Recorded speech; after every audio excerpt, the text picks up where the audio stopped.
Hi. My name is Ruby. I'm not No the way. Not the demon.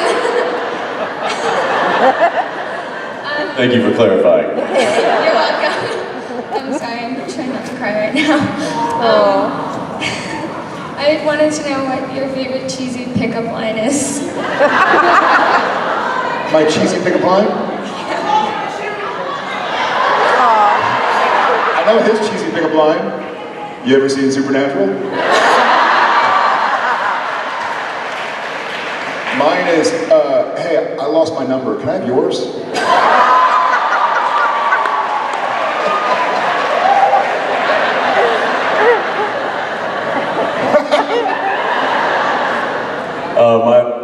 I think the greatest cheesy pickup line I've ever used is Jared Padalecki.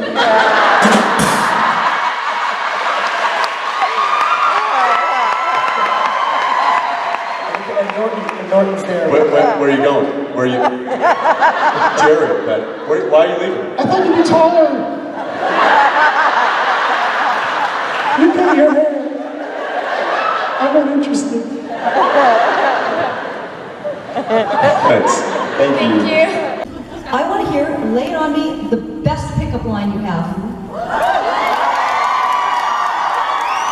I mean, you invented the pickup line. As in Tennessee, the old joke goes, for starters, I never had an effective pickup line, ever. It never worked. I never had one, it never worked. This is an old joke, though. Because I'm from Tennessee, I can make this joke. Like, what's the Tennessee boy's best pickup line? Hey, nice tooth. That's offensive. It's offensive, except it's offensive to my people. I can offend my own people. That's a Tennessean's entity. I like how we justify making fun of something we relate to by saying, oh, we can do it, because it's me, see, it's my people. I will give you the Rob Benedict pickup line. It never quite did the damage that I thought it would. Hey, I was,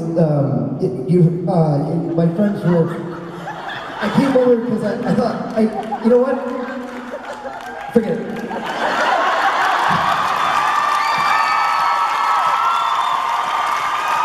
That's awesome. I've done this one before, it may have been here, I hope you haven't heard it, it's my favorite of all times because I messed it up when trying it on my wife once. The proper line goes, hey, do you have any raisins? No. How about ruining my joke? How about a date? But when I was dating my wife, after I was dating her, I would always do cheesy pickup lines to make her laugh, and I went, hey, do you have any prunes? Never mind. It's because I don't think I've really. Has anybody ever said a cheesy pickup line? Yeah, like, did you just fall out of the plane because you're the bomb? Something stupid like that. This is a little dirty, I guess. Yeah. I was at a restaurant in New York with two of my friends, and I was in a relationship at the time. And we were eating, and our waitress at the end of the meal came and sat next to me and put her hand on my thigh like this, you know, and there's a piece of paper in it. And she goes, just bought a new mattress. I'd love some help breaking it in. Everybody's going, and walked away. I was like, take this. So, needless to say, I did not help anybody break anything. Thank you. Oh, that's hilarious. You are the boss. Not kidding. And I think my reaction, she was like, did you just fall from a plane because you're the bomb? And I went,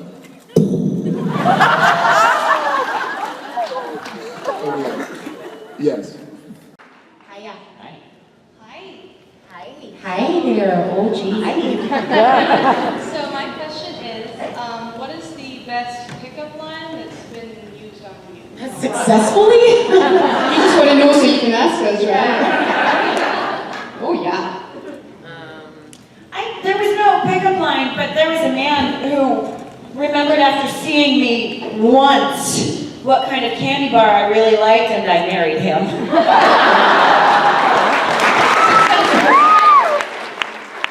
Just once because it was like off, we weren't allowed to get it, like we had to stick to the hotel food, and I managed to find a little Heath bar, score bar, something like that. And he didn't make a big deal out of it, but he just at one point came up and put one on my lap and rubbed my shoulder, and I was like, oh, sorry, cold hand. And a voice fell into my head and said, how you respond to this man will affect the rest of your life. And it did. So I was like, ew, go away, you're cute and being nice to me, fuck you. That was my instinct, and I suppressed it. I like still cute and nice. I'll do a similar story to my husband because he is not on Twitter, so he will never know I'm telling this story. Sorry, honey. So my husband, we met, he was, I think he had just turned 22, or was just about to turn 22, and I was, I think, 26.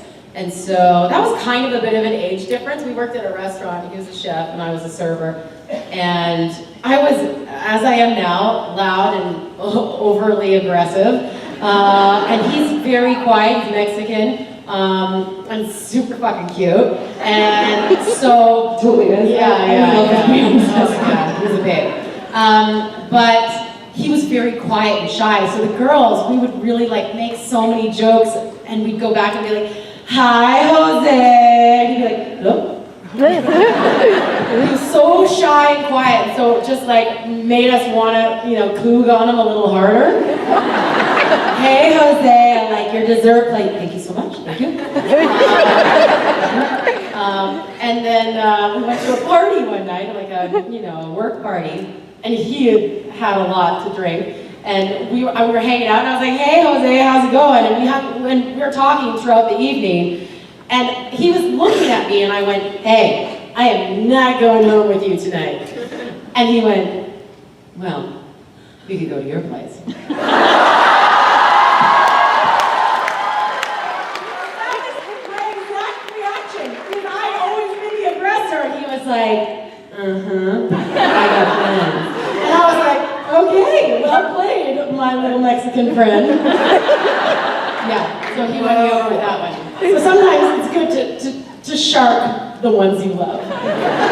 Shark the ones you love. Shark the ones you love. Shark the ones you love. And coog on them. Coog, I think that's my favorite. Wow. Coog all over you. Yeah, Ruby. Yeah, you will. That's the line that's worked on. That's right. Hey, My last boyfriend, which is a while ago, it's a sad tale. It was New Year's Eve, and I was at a party on a boat in Glasgow, and he was standing there, and I noticed him, and I walked past him like this, the way I do, because I can't help it, I've got ballet posture and a funny nose. And he said to me, I swear to God, I just fell in love the way you walked past me with your nose in the air. That was it. He just basically called me out on my thing that I do, right? And that was it. And it lasted about 9 months.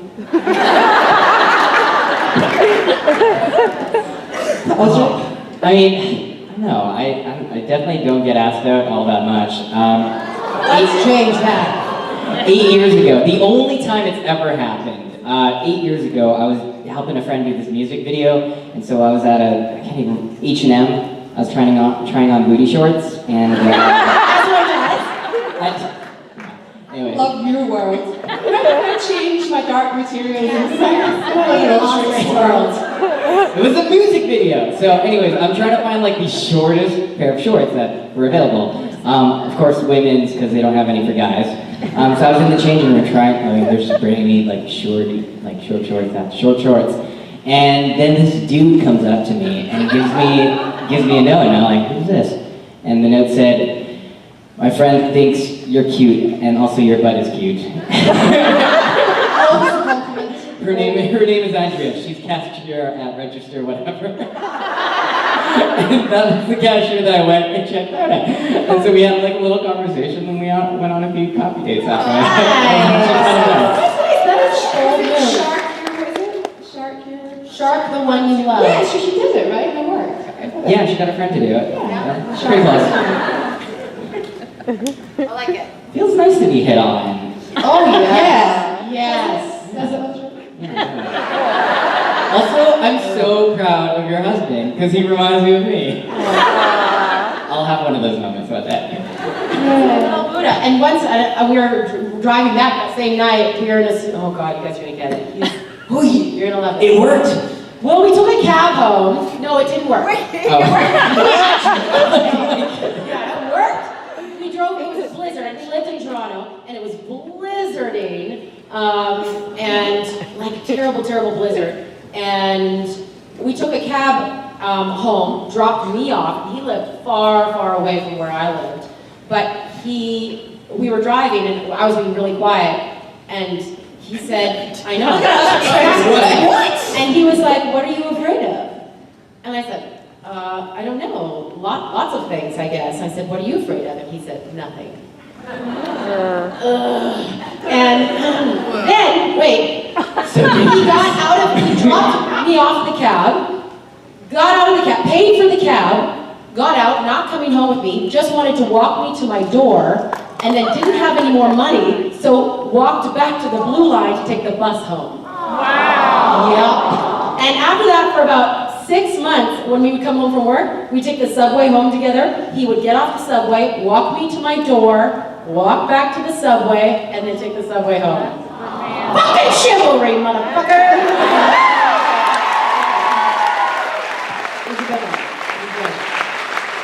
You just make me really cutting inside. Oh yeah, it's so good. Sometimes he I'm just gonna talk about my husband now, guys. Sometimes he'll bowl me over so that he can walk on the outside of the sidewalk, and I'm like, I don't know if it's like serving its purpose if I fall down. So I have a question. Yeah. So, because I have one who's like that too. Yes. He walked to a party when I called him and said I was too drunk to drive. He walked to the party so he could drive me and get my car back home. Like, just genuinely, and notice, he wasn't at the party because he was, home taking care of stuff. Like, just an amazing, genuine. And it's not out of so that I have a point. And then when you do something wrong, I can turn around and Just can't help themselves. Genuine. I had a really hard time allowing that to happen. Like, I had to get to a place in my head where I still don't believe I deserve my husband. But I believe that if I try hard enough, one day I might be worth it. Which is hilarious. Because he thinks he scored. Whatever. Crazy motherfucker, I'll keep drugging him. But I have to consciously say, I'm going to allow this person to fully love me. Yeah. The fuck? Is it hard for anybody else? I still struggle. Right? Constantly, yeah. How do you get better at doing that besides forcing yourself to say yes? I guess listening to them explain that, Believing them. yeah, and that's the hard part. That's a weird thing. Like when my husband tells me I'm beautiful, I'm like, thank you. But when the stranger tells me, I'm like, oh my God, me? It's that same thing. I don't know. It's the same where you're just like, That's what I'm gonna get better at, damn it. Letting my husband be nice to me. yeah. Well, I think it's like everything. It's practice, right? When you live your entire life going the other way, it's gonna take some time to get back to the middle.